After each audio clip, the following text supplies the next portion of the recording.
back to our series of estate planning Zoominars that we have been doing throughout the 2020 isolation period and beyond. I'm John Miller, the founding attorney of Rock Solid Law, and I think we have an exciting subject this morning. I think it's a very interesting one given the large number of participants today. I appreciate each of you joining us. Rock Solid Law is a Jacksonville Beach, Florida firm which specializes in estate planning, representing small businesses, and also closes real estate as well. These series have been primarily focused on the estate planning side. If you'll stay tuned at the end, I have an offer for you that I would like to share with you. Listen, a difference maker when working with my firm, Rock Solid Law, is our objective opportunity evaluation. We try to look at your planning situation from as many angles as possible using sophisticated analytics and to offer as many possibilities toward your goals, whatever they may be. And many of those solutions are not offered, not part of what our law firm offers. So we guarantee non-biased review to you. There are many important components to the toolkit that we use in estate planning. Reverse mortgages are one of the tools in that toolkit. They may not be for everyone, but they may be right for you. Listen, I'm going to be on the presentation. I'm going to turn it over to John and Hank momentarily. I'm going to just mute myself in a moment and follow along because I'm looking forward to this education probably as much as most of you are.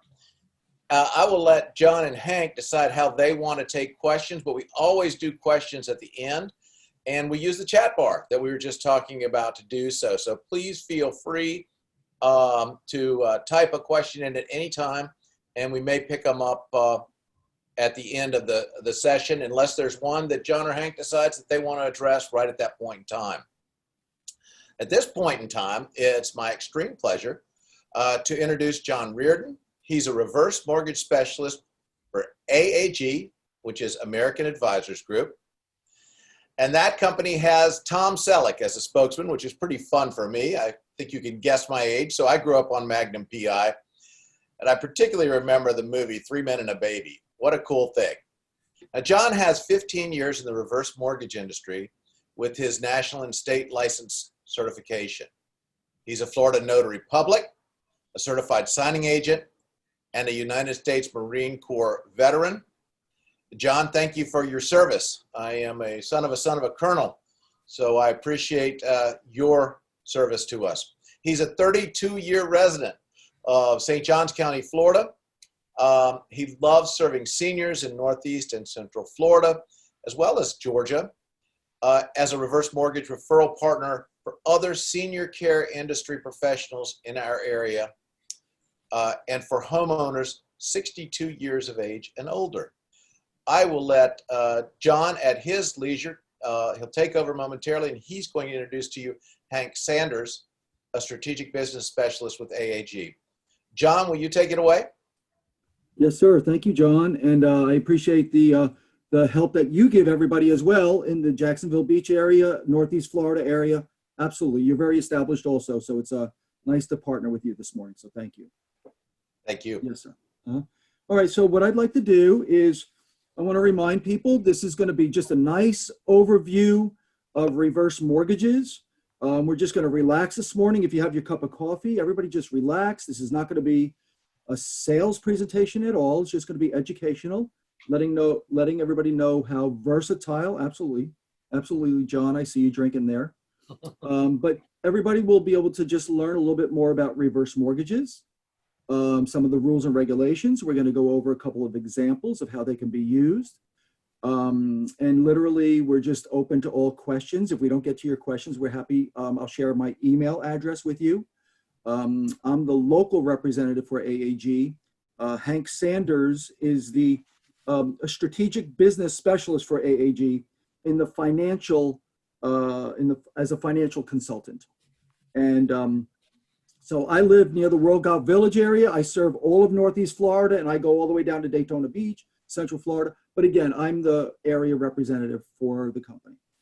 Hank Sanders is very nice to join us, and he deals with higher clientele, financial advisors, and more strategic information on how reverse mortgages can be used at a higher level as investment purposes and such. And that'll be covered in the presentation. And Hank Sanders began his career in financial services as a financial consultant with Merrill Lynch, Pierce, Fenner and Smith in 1986. Let's see, he began to redefine his business, taking a holistic approach in designing comprehensive financial plans, investment solutions, and strategies based on the client's prioritized goals for the one life they get to live while targeting the least amount of risk necessary. So again, Hank, there's probably a lot of peers that have similar backgrounds as Hank, similar knowledge, financial advisors. We marketed this seminar so there could be some homeowners on here, age 62 and older. There could be some long-term care facilities. There could be some in-home healthcare companies on here. And there could be other financial advisors and planners with a similar background that Hank has, okay?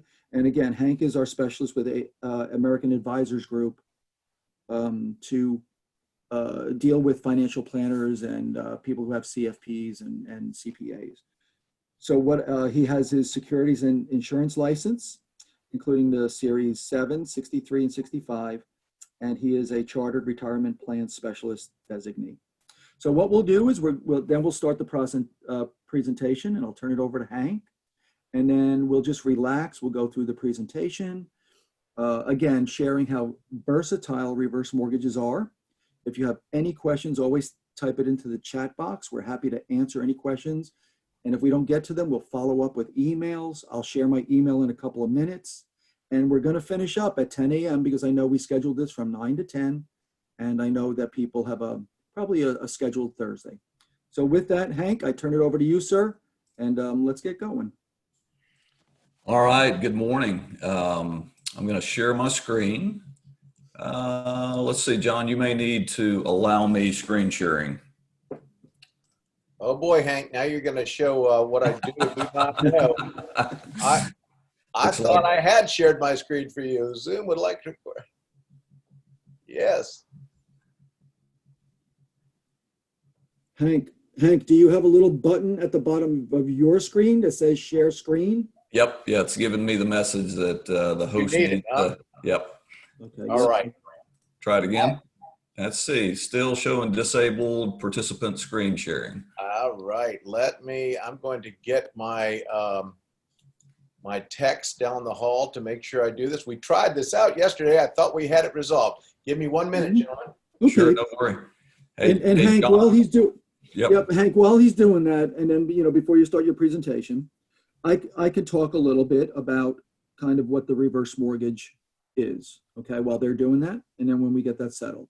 Yeah. I think that would be maybe an ideal start to this, John, is, you've done this for a long time. And so you have lots of people, families, individuals that you've changed their life in meaningful ways. And maybe just, kind of start there. Give us a sense of how you see this working, and everybody's situation unique, clearly, but is there a common theme as you have been in this industry helping people? What does that look like typically? Well, I've been able to help people who I would say more on the needy side of needing a reverse mortgage because they're just living on limited income and they're spending through their savings. Okay. And then I know I've helped many people who find out that the reverse mortgage, again, being 62 and older, but people start hitting 65, 66, 67, 68, 69, 70, 71, 72, 73 years old. They still might have a mortgage that they have on their home, and they can get the money from the reverse mortgage and pay off that existing mortgage and not have that monthly mortgage payment anymore. Yep. And then people don't realize that some of the money that they receive in a reverse mortgage can go into a line of credit. And right now I'm helping people do reverse mortgages They're getting money in the reverse mortgage, and it's going into a line of credit with AAG, growing at 3.5, 3.6, 3.7, 3.8, 3.9% growth rate. And it just sits in that line of credit, and they could pull from it and use it as another investment account. And then, of course, remember always when we talk about the reverse mortgages today, and we're literally going to do it as an educational piece, not a sales piece. Remember, if anybody does a reverse mortgage for any of their needs, whether they're living on fixed income, just Social Security checks and pensions, they can borrow the money. And as long as they pay their homeowner's insurance and their taxes, live in the home as their primary residence and keep it in good condition like a regular mortgage, they never have to make any payments back if they don't want to. They always can if they want to keep their debt level down. But again, that's the rules of the reverse mortgage, the way I just kind of explained it just then. Mm-hmm. Got it. Awesome. Yes, Ron, you look like, Have I shared properly? let's try it. Let's give it a whirl here. Oh, there we go. Positive so far. Share. You guys seeing anything that looks like a presentation? Perfect. Success. Nice, nice. All right, let me, and now I can't, for some reason, also get my camera to work. And, you know, I ironed the front side of my shirt this morning for you guys. And so could have been wasted energy. But anyway, we'll get rolling here. Yeah, John, you said something here I want to highlight right out of the gate. You said your practice, you guys look at, you know, all possibilities. You want to bring in every resource that may potentially add value, help you solve challenges for clients.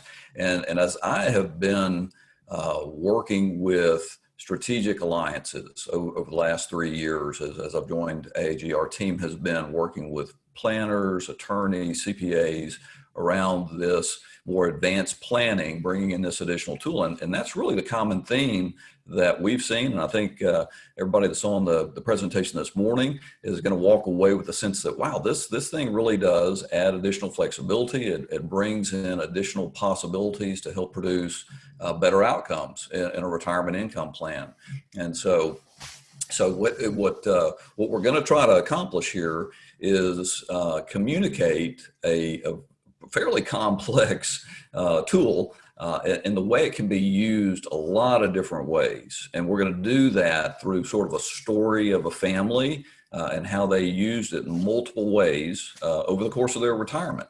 And so as my John Reardon mentioned here, you know, this isn't an exhaustive, detailed, in the weeds unpacking of this solution, but rather we want to paint this 30,000 foot flyover of how the different ways that this could come in and possibly produce better outcomes for folks.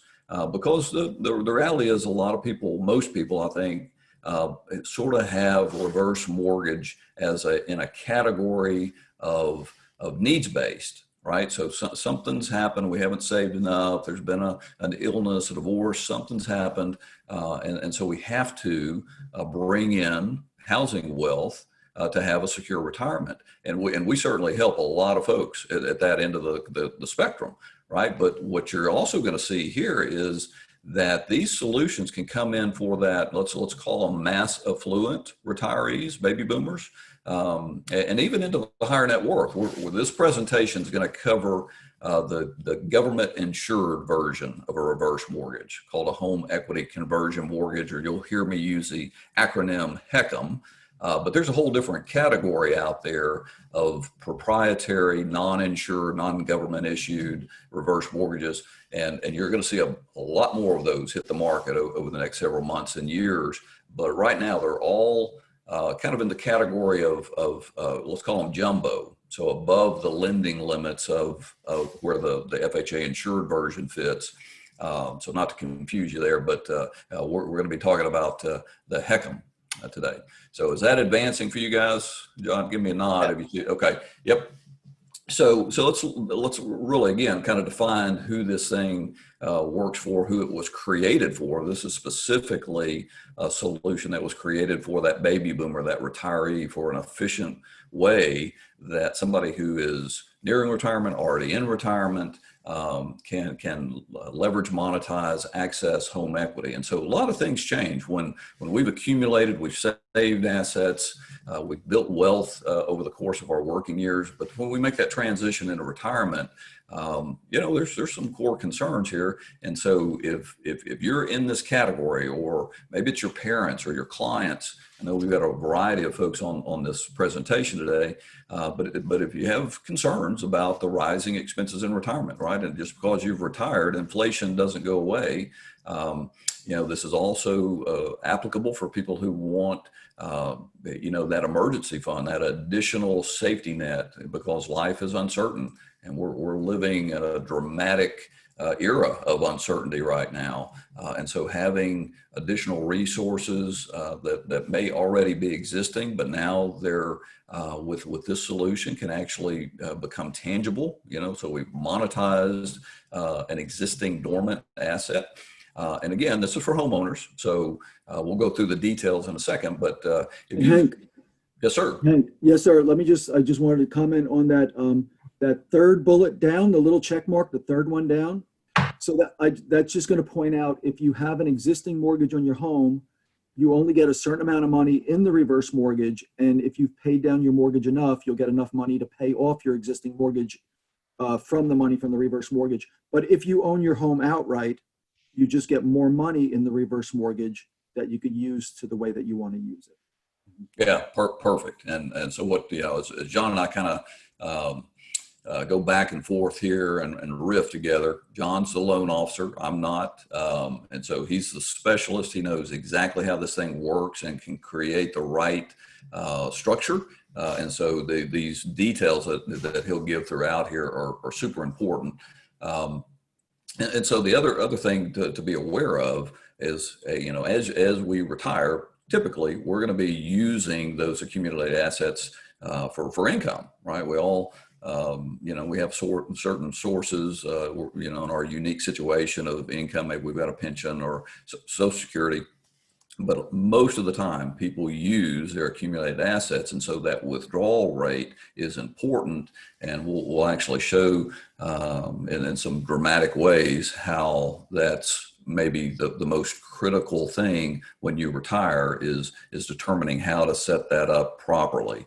And then, of course, people move. This generation of baby boomers are more mobile than any generation before. Lots of reasons for that. Kids, they downsize. They want to get close to the kids. They want to upsize. They want to get in a gated community, 55 plus community. Lots of reason for that. There's a way to buy a home with this solution, which we won't go into detail here, but just be aware of that.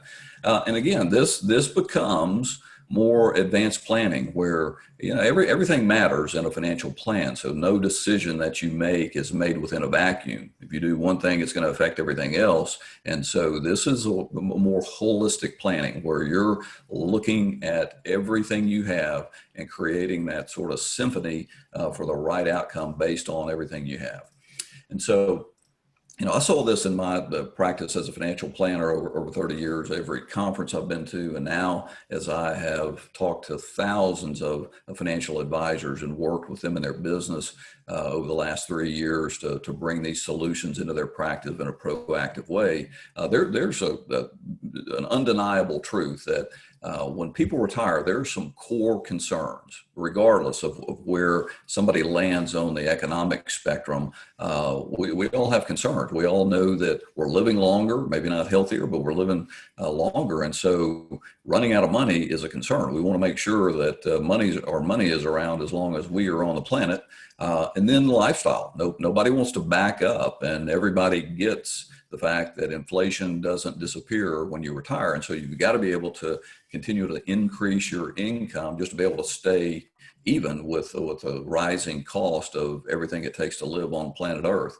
And then liquidity is super important. I've looked at a lot of studies that actually are sort of stunning, where they go in and they take x-rays of where people hold their assets at different age groups. And in this baby boomer demographic, when people retire, that fear, that uncertainty, I think goes up. And so a lot of people maintain a ton of liquidity in their overall allocation of portfolio.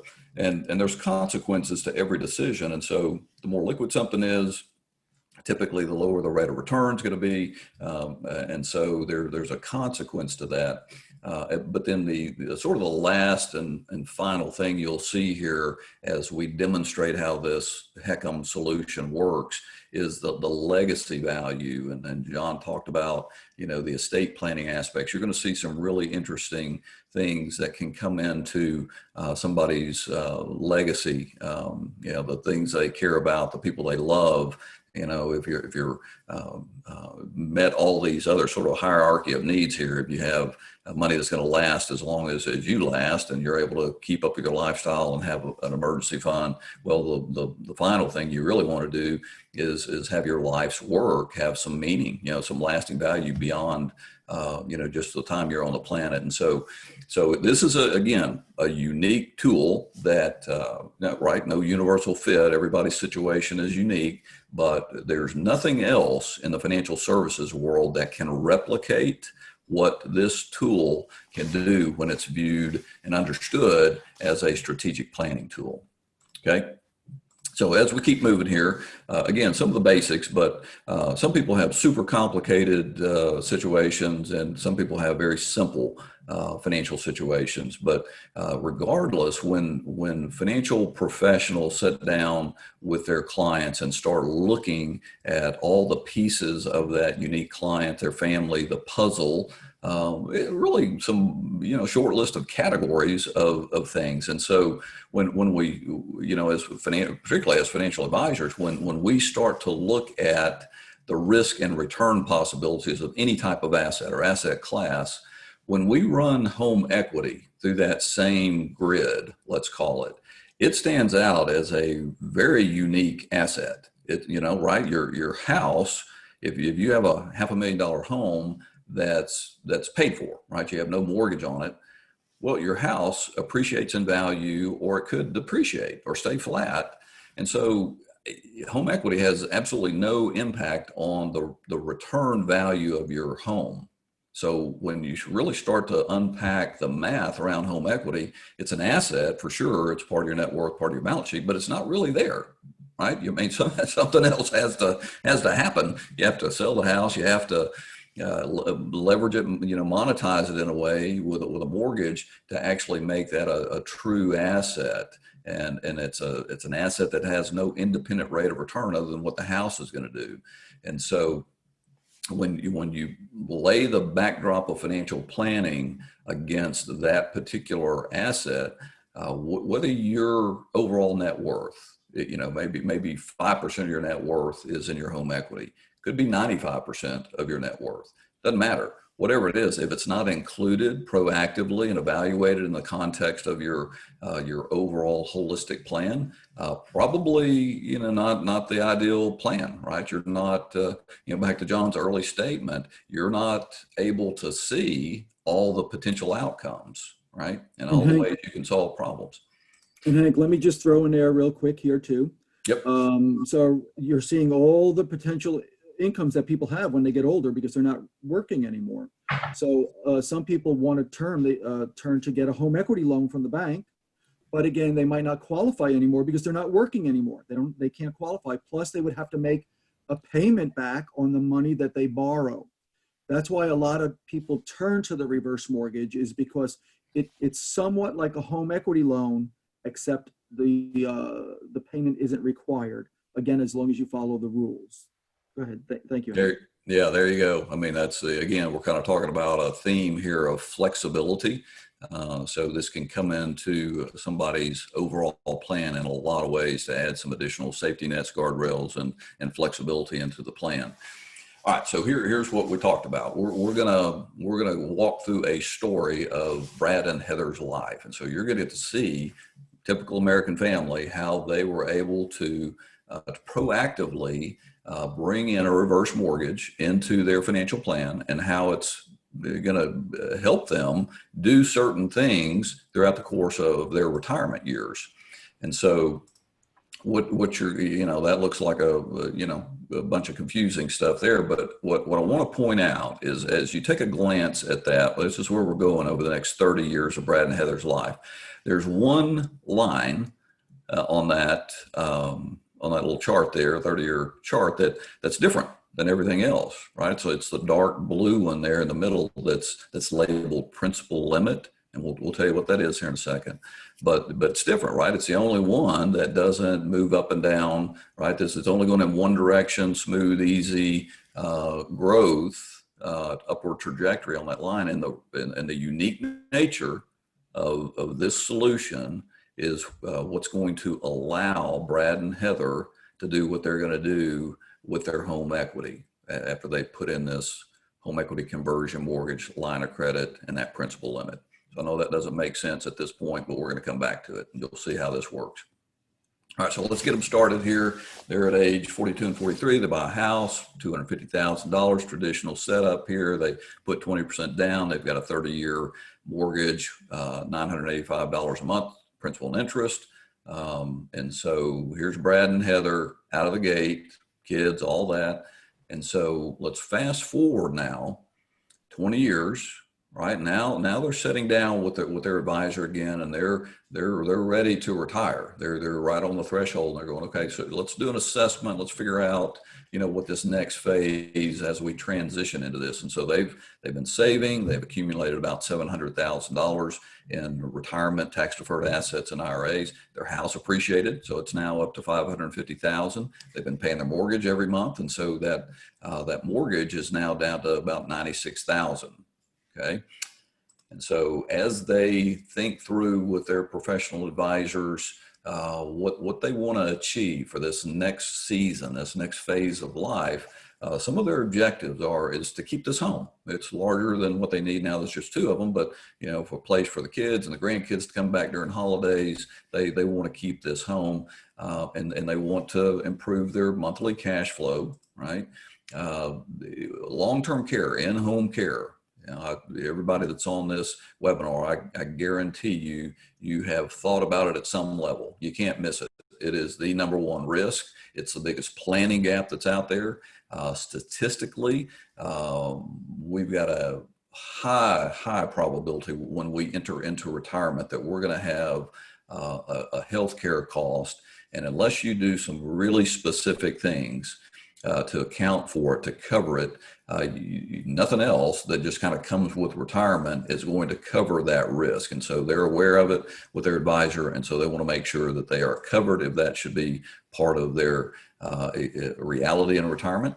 And they love their kids. And so they, if everything gets covered here, they want to be able to do some things for the kids. And like everybody else, they want confidence, right? They want to know they have a solid plan that makes sense. And they want to be able to, I used to call it the sleep factor, with my clients. It doesn't matter how great the plan is, if the client doesn't understand it and have confidence and peace around it. I want, everyone wants to be able to go to bed at night and know that they're okay, that there's a solid plan against the backdrop of this uncertain life that we get to live. We've done the best we can in designing a plan and structuring it to where we're going to be okay. And so that's Brad and Heather. John, were you going to add something there? Yes, sir. Yep. Excellent description there. And here's something else too that I'll just add. If you look at item number 1, stay in their current home. So now you showed how much they owed on their current home. And you said at the very beginning, the home was a little bit big for them. All the kids have moved out now. Don't forget now, this could also be used as a right sizing or a downsizing the reverse mortgage. And this is where we're talking about the versatility. So if a couple has gotten older, the home is too big for them, they literally can list and sell their home. I can help them buy their next home, maybe a smaller home, less square footage, maybe less maintenance, and they can purchase a home with a reverse mortgage. And the way that's done is I help work with the realtor. They look for the home that they're looking for, and perhaps they're downsizing to a $300,000 home or $400,000 home. Perhaps they'll get 50% of the money in the reverse mortgage when they're purchasing, and they only come to the table with about 50% cash. So they actually leverage the reverse mortgage for a purchase, maybe downsize to a smaller home, or again, they can stay in their current home exactly how you're explaining it. Yes, sir. Yeah, perfect. Yeah, that's an area that John and our loan specialists across the country do a lot of work in the realtor and real estate agent market, educating them on how this can be an additional way that that seniors can purchase a home. So excellent. And I would encourage it. Again, we're doing a top end 30,000 foot flyover. Any questions, we're going to give you John's contact information.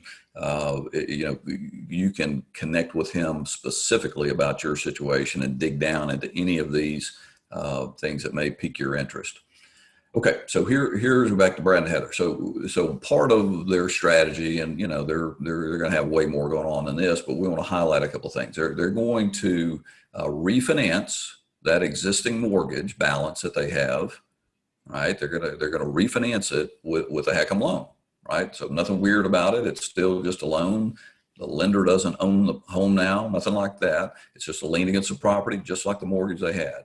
Right now that they've got a mortgage with flexibility, and so we've freed up their cash flow. $985 a month that they were paying for that traditional forward mortgage. And so after we've paid off the loan, this gets a little more complex detailed, but the amount that was available to them actually leaves a line of credit, an unused line of credit above the mortgage that we paid off. And so that line of credit expands. All right. The day after John closes one of these loans for a client, very next day, this line of credit begins to increase. And independent of whatever happens to the value of the home. And so for Brad and Heather, they've got about $106,000 in a line of credit that's sitting there. One of the things, remember, they were concerned about long-term care, so they've put in place what's called a survivorship or a second to die life insurance policy with a long-term care rider. A lot of different ways to handle that long-term care risk. For Brad and Heather, this was the right move. And remember, they did this, and then after they did the reverse mortgage, the cost of that policy, right? They now have freed up the cost of the mortgage, and so this was an interesting move for them. And so this has created, among other things, it's actually activated or monetized that existing asset, but now it's turned it into a true asset, a buffer asset that can be used to offset the risk of whatever happens in their investment portfolio. We're going to show you that here in a sec. All right, so here's this guy. This is their son-in-law, this little guy down the corner here. And so typically what happens, because, like with everything out there in the world, whether it's neurosurgery, plumbing, or financial planning, or law, bad things have happened, and certainly it's happened in the reverse mortgage space. And so there's always going to be people that go, I don't know much about them, but I think they're bad. Right. So for Brad and Heather, their naysayer in their life was their son-in-law. He goes, you don't need to do that. That's crazy. But they go ahead. Then, despite the fact that the son-in-law told them not to, they did it anyway. So here's some of the details. So John mentioned a couple of things here. I'll highlight them again. But I think it's important, again, to reinforce we're talking about the government insured home equity conversion mortgage, and that's the only one that's going to be able to do what we're going to describe here. And so the things you have to sort of be aware of is that it has to be on a primary residence, and the age bogey is 62. If you live in Texas, it's the only state where both borrowers have to be 62 or older. There's no upper age limit, but every other state, we only have to have one borrower, 62 or older. There's some math that goes into determining how much is going to be available to you.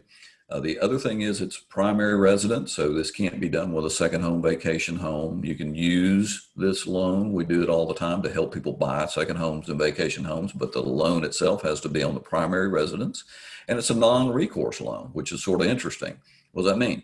Well, it means that the house is the only collateral on the loan. And so in the unlikely event that the loan balance at the end is higher than the value of the property, any negative difference doesn't come back against the estate. It doesn't come back against the borrower or the heirs. All right. And so there's some insurance involved in this, and there's some cost involved in it. It's not too good to be true. It's just too good to be free. There's a whole lot of detail around this, but it's a very unique feature. And again, no monthly payments unless you want to. You've got complete flexibility as to if, when, or how you make a payment on these things. And most people, once they start to understand the value of how this can work in an overall financial plan, they don't make payments. They do have to live in the property. So, if you move out of the property, these loans are no longer available. If you don't pay your insurance, your homeowner's insurance, and your property taxes, that's bad, just like with any other mortgage. And so those are the criteria: live in the home, pay your taxes and insurance, and maintain the property. And then it's due, just like any other loan. If you die, if you sell the property, if you move out permanently, these loans become due. But you have total flexibility, just like with any other loan. If there's equity above the balance, that belongs to you. It doesn't belong to the lender. That's one of the misunderstandings that happens out there.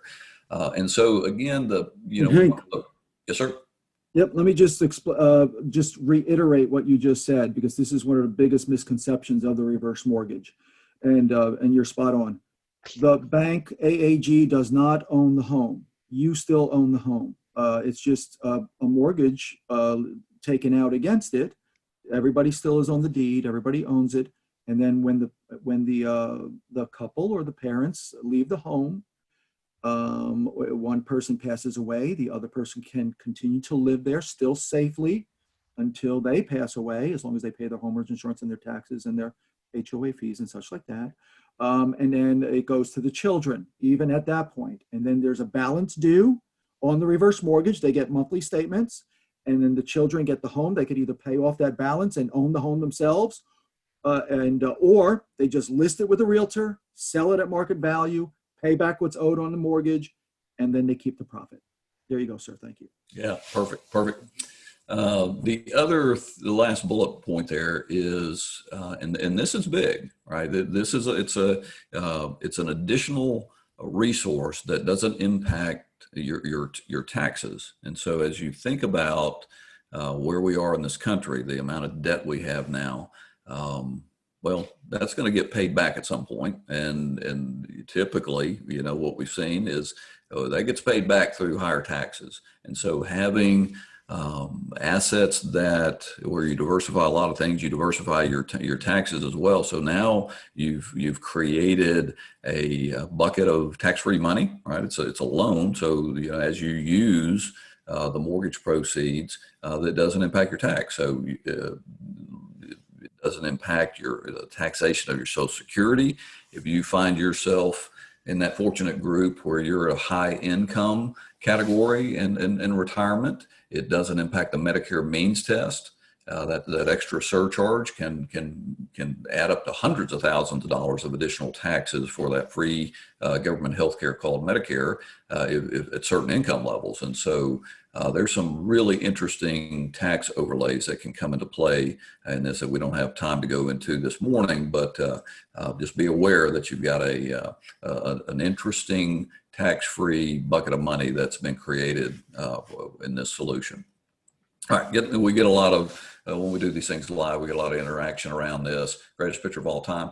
At the end of the day, we all know life, right? Life can throw some pretty nasty stuff at us. And, anybody that's been on the planet longer than a couple of years, knows this. Most of us have experienced it personally, but we certainly look around and see it. And now we're seeing it in dramatic fashion against this, 2020 is no fun so far, right? And it just seems to keep coming at us with interesting things and challenging things. So for Brad and Heather, right, we're talking about Brad and Heather. So early into their retirement, they're 68 and 67, they're hit with a bad market. Right. And so if anybody's gone through a financial planning process, you probably have experienced what's called a Monte Carlo simulation, or with financial planning software now, most of them will take and they'll run 1,000 potential lifetimes for you. So if you think you're going to be alive 35, 40 years in retirement, it'll run 1,000 different scenarios based on everything that you want to achieve in this one life that you're going to get to live.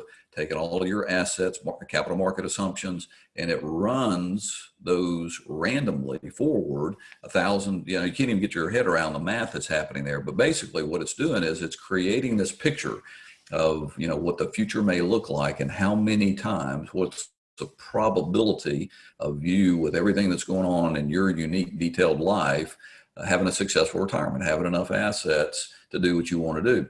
And so for Brad and Heather, with a bear market early in retirement, that's one of the most fatal things that can happen to somebody's retirement is in that first 10 years of retirement, having a prolonged downturn in whatever they're invested in.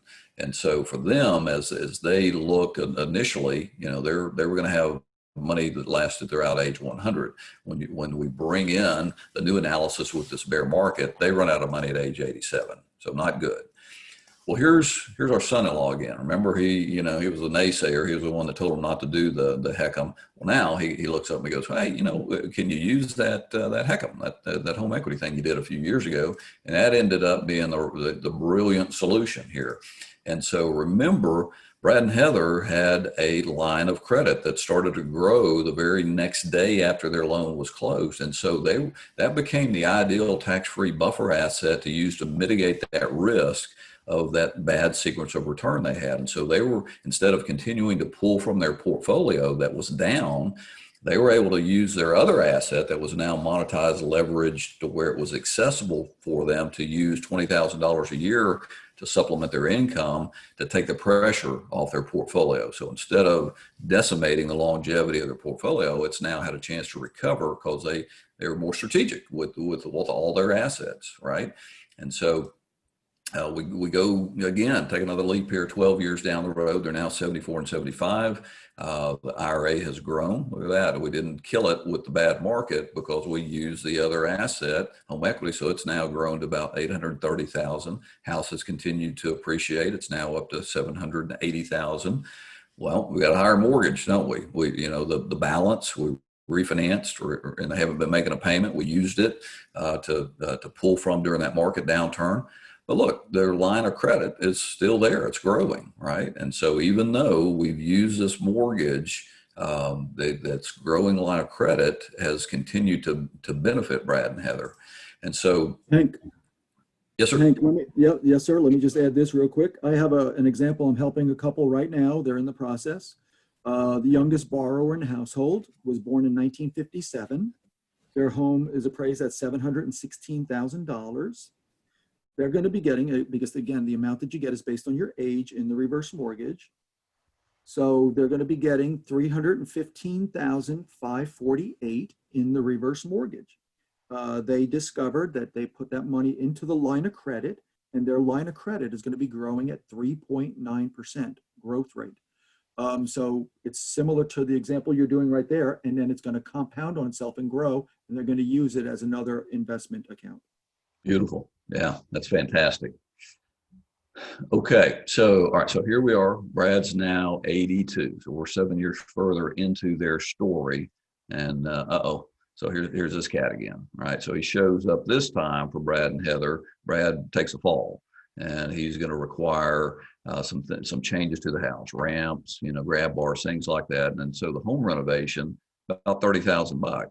And so remember, Brad and Heather, they have this line of credit that they can use. They're at the age where they're taking required minimum distribution from their IRA. So the combination, they pull from their line of credit and get that fixed. Life shows up again with a real estate downturn, not quite as bad as 2007, 8, 9, but it was pretty nasty. So their $960,000 home value dropped to $780,000.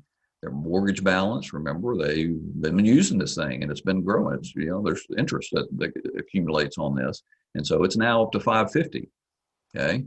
So, but their line of credit's around $250,000. So that line of credit continues to grow even though they're using their mortgage proceeds.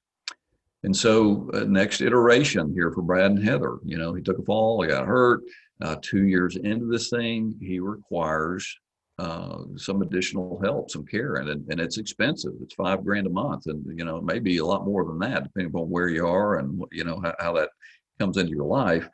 But one of the things that Brad and Heather did, remember, part of their financial plan is they bought the second to die life insurance policy with a long-term care rider. So they activate that rider to pay for this care, right? So that was a good plan. Brad eventually passes away a few years later at 86. And so Heather's looking around. She goes, okay, we've had a wonderful life together, been able to do some cool things. But now, sort of at the end of this, what does she want to do? And remember, they love their children. And so she's looking at this home equity conversion mortgage line of credit statement that she gets every month. And she sees that she knows what the house is worth. And she sees that she has access to $300,000 tax-free above the value of her house in this line of credit now. And so she wants to enjoy the blessing of giving money to the kids while she's still alive, so she can see what they do with this, help the grandkids, whatever they want to do. And so she pulls $300,000 out of the HECM line of credit, gives it to the kids, blessed by that. And so now let's take a look. After 30 years of life together and having this HECM in place, we're at 930 on the IRA. The mortgage exceeds the value of the house. The house is only 930, not only, but the house is 935. The mortgage balance is $1.1 million. Remember, she gave $300,000 to the kids. She passes away. Had the life insurance policy that's second to die, so survivorship's on the second death. The balance that was left, because we use some of the death benefit in the long-term care, the way that thing works. We don't have time to go into the details of how that works, but there was a life insurance death benefit available about $330 for them. And so we're back to this chart. So again, you see all of these things that happened over their 30-year life together in retirement. And again, I'm going to point out the reason they were able to do that is because of the kind of that dark blue line that runs through the center that's only going up, right? That principal limit, the line of credit, the amount that was available to them through this move they made with their home equity to capitalize on the fact that they had this asset. Now they've actually made that a useful asset and used it in multiple iterations over the course of their retirement. So kind of summarizing where we're going here is, remember, the legacy plan for the house was that the child wanted to keep it, right? Wanted to stay in the house. That's not always the case, but in Brad and Heather's case, it is. And so this will sound strange to any of you that have not looked at this thing in detail, but the children, if they want to keep the house, it's always the lower amount.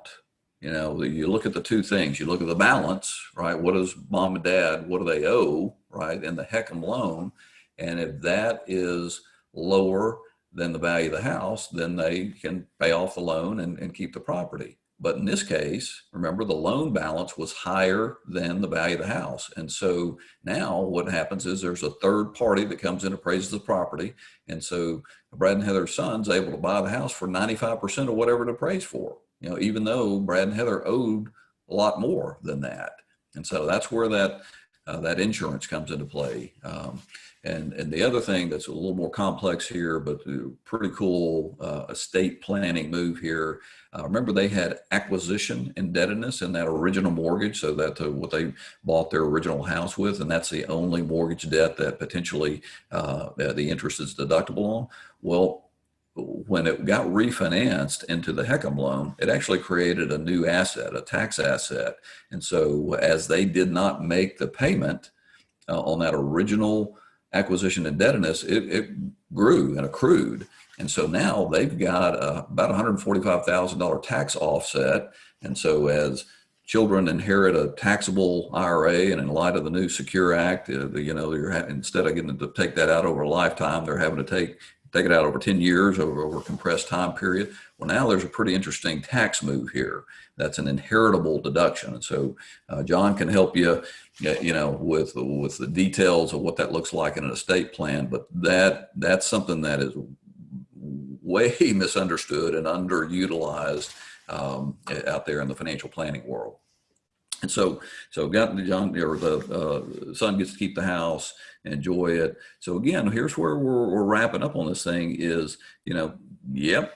A lot of people think about this as a last resort. We're out of money. We have to figure it out. But it's really something that can be used for affluent families to bring in additional flexibility and certainty, right? Usually there's a trade-off between those two, but this thing actually can bring both in a unique way into somebody's financial plan.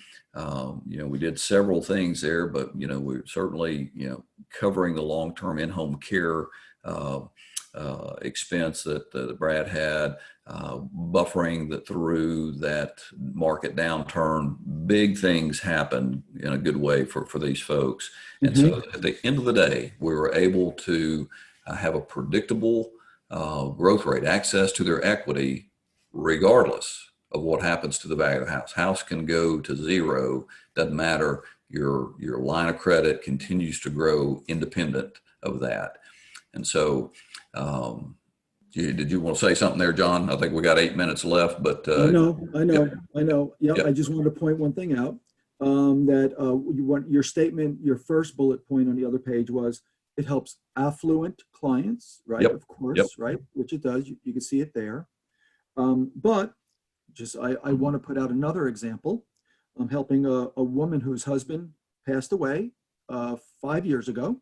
Now she's starting to live on that limited income because she lost out on a Social Security check. Okay. So she lives in a $400,000 house, and she had an outstanding mortgage still of $162,000 that was costing her about $990 a month. Okay. Now listen to this. So she's getting the reverse mortgage. She's born in 1948, $400,000 home, $162,000 existing mortgage. I'm helping her do the reverse mortgage right now. She's going to get enough money to pay off her existing mortgage, freeing up that amount of money that she has, right? The monthly payment. And then she's going to put in, which is the remainder amount, about $50,000 into the line of credit, growing at 3.5% growth rate. So again, she's not affluent, but she lives in a $400,000 home. So again, it's that good, solid base of people that, again, are just living on limited income. Yes, sir. That's it. Yeah, no, that's good. And then, to that point, there's a pretty wide spectrum of, financial profile folks that this thing fits. But, middle America, right? The people who make up the majority of this country can find themselves benefiting from, if they only, again, all criteria met here, they own the home, have enough equity in it. It really does need to be evaluated because it can help in a lot of different ways across a lot of different financial profile folks. So again, we're saying it one more time, everybody's situation is completely unique. This is not a one size fits all right for everybody. It's just like every other financial tool and solution out there. It either adds value, it works above the cost of it, or it doesn't, right? And so just having the understanding that it's something that needs to be evaluated is the starting point here. John can get you the information, right? He can go over with you your unique situation to see if it adds value. With just some basic information, right? What are you trying to achieve? What's your home value? Do you owe anything on it? Things like that. We can get you started on figuring out, is this thing worth considering going deeper and understanding how it fits into your overall plan to help you have a better retirement. There's John. Look at that guy. There's his contact information, email, cell phone. I know from personal experience working with John over the last few years, you want to work with somebody who does this for a living, like John. A lot of people say they do reverse mortgages. These are complicated, and it takes a specialist to do them right, to know how to put them together. And so John is your man. He's right there in your neighborhood, and I know he would be happy to help you evaluate this and tell you either way, this has value, this works, or it doesn't, right? You're going to have an honest fellow there to work with. So John, that's it. We're happy to take questions. Other John, if any questions that came into the chat box, The John Squared presentation. John Square, that's right. Yeah. Thank you, Hank. That was really informative. I know I learned a lot. I often come to work and say, if I learned something today, it's a good day. Well, I think you've covered my quota for the rest of the day. Nice. Yeah, man. And John has been answering questions, both in the question and the chat bar. But John, John and Hank, I do see there are a couple more. We have a few minutes, and I know I pushed us a little late on the start by 2 minutes. So if you want to answer those Sure. live, please feel free. Thank you, John. Thank you. All right. So this is John Reardon speaking, not John Miller, the other John Squared. So I see a new question just popped up from Pamela Sanderson. Is the life insurance long-term care insurance coverage optional or a required part of the reverse mortgage? It is not a required part of the reverse mortgage. That was a scenario that Hank pointed out, that you could purchase long-term care life insurance from the money that you receive in the reverse mortgage to cover the latter part of your life, to be prepared for it. What people can do is borrow the money in the reverse mortgage and use it for whatever purposes needed. As a matter of fact, so in answer to your question, Pam, it's not a requirement. That was a strategy that Hank had presented. And then I will point out that I help many people. They might own their home outright, and they just receive the money based on their age that I help them with. Was that good, Pam? Okay, good. I'm glad that that answered your question for you. So I help people who have no mortgage payments on their home, and they just get a larger amount of money in a reverse mortgage. I help people who have credit card debt, and they could have $30,000 in credit card debt, living on that fixed income, get the money in a reverse mortgage, pay off their credit card debt, and then they don't have 19% interest credit card payments anymore. I just helped a gentleman. He just closed on his reverse mortgage, and he just paid off his truck, a beautiful Dodge Hemi, beautiful truck, and he goes out fishing all the time. He has a German Shepherd named Peanut. But again, he worked for General Electric as an engineer, absolutely, for years. He retired, moved down here to Florida, again, living on a Social Security check and a pension, but just knowing that he could get more money in the reverse mortgage, not have to make any payments on it if he didn't want to, as long as he pays his homeowner's insurance, his taxes, lives in the home, and he did not live in a community that has an HOA fee. If he did, he'd have to do the HOA fee. So there you go. There's a lot of versatility in this. If anybody is a realtor on the call or anything like that, don't forget, if you have people moving down from New York and New Jersey as they're bailing out from a sinking ship at this time, coming to Florida, if they're 65, 68, 69, they can purchase a home with a reverse mortgage. I tell you how much money they would get in the reverse mortgage at purchase, and they bring the difference in cash to the table. So again, if somebody's coming to you, they have like $200,000 cash from the sale of the last home, you're showing them $200,000 homes, you might be able to get them into a $300,000 home with a reverse mortgage and have no monthly mortgage payment. See, so it's very versatile in that. And so that's all I'd like to say, John Miller. My email I shared a little bit earlier. Hey, John, before you give it again, there are 2 unanswered questions in the question and answer. Oh, yes, okay. Slide. Would you like to, I think, if you'll hang with us just for a few minutes, I think those are interesting questions. Oh, yes, absolutely. Okay, so Marcy, your question is, do you have to qualify for a reverse mortgage? Absolutely. The rules changed about 5 years ago, and it's actually where they have said now reverse mortgages are a bit safer, more safer to get. Years ago, they didn't really look at your credit or your income as much, okay? Now with and so a lot more reverse mortgages were going into default because maybe they were being approved for somebody who just was living on an $800 a month Social Security check, and sadly they just couldn't be living in their home anymore. So they would get the reverse mortgage, spend through their money, and they didn't have enough money to pay their homeowners insurance and their taxes. So what is done now is we review their income, and we pull their credit. And it's not dependent on their credit score, but we do look at how many late payments that they have. If they have a few late payments, and again, we review it, then some of the money they're getting in the reverse mortgage, they create an escrow account of so many years of homeowners insurance and taxes. So it creates an escrow account to help them stay in their home for people who aren't really stable with their credit. So that's where you heard the term reverse mortgages are more safe and stable for people now. That's because they built in a requirement of creating an escrow account. So yes, Marcy, people do have to qualify. I help them look at everything, their income and their credit. And then Shelley, what is the cost to do this? The cost is a closing cost as if they're doing a refinance on the loan. And then one of the items that people say that reverse mortgages are more expensive, and that's why we don't want to do a reverse mortgage because they're so expensive to do. One of the reasons that they say that is it's an FHA insured loan and has its own rules.